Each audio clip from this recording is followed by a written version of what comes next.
If you know me, then you know I love a good casserole. And today I'm making one that sounds so unique. And the cooking process is kind of unusual as well. Well, it's called an upside down pizza casserole. It's also known as a popover pizza. Well, let me show you how to make it. I'm gonna start by cooking up some sausage in a pan. I'm gonna cook it with a chopped onion. I used about a pound of sausage. Once it's cooked, I'm gonna add some pizza sauce, a can of sliced olives, a tablespoon of Italian seasoning, and 2 teaspoons of garlic powder. I'm gonna pour that in a 9x13 casserole dish. I'm gonna cover that in some Italian shredded cheese.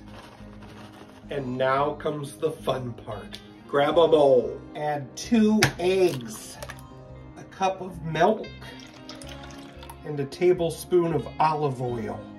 Whisk that together. Next, I add a cup of flour, a ½ teaspoon of salt, and beat it until smooth and well blended. Gently pour that all over the top. Then I sprinkle on about a cup of Parmesan cheese. So fun. And now you bake it at 400 for about 35 to 40 minutes, and you want it to puff up and be golden brown. Wow, that looks good. Okay, here we go. Wow. Looks great. Upside down pizza casserole. Wow.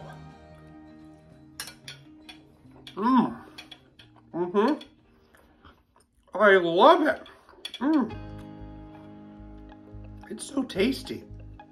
Loving that sausage. You can add so many things to this. You could add pepperoni to this. You could add peppers to it. It'll be fun. It's just fun to get creative and try new things. This popover pizza is a winner. Knock, knock. Who's that? Pete. Pete who? Pizza delivery.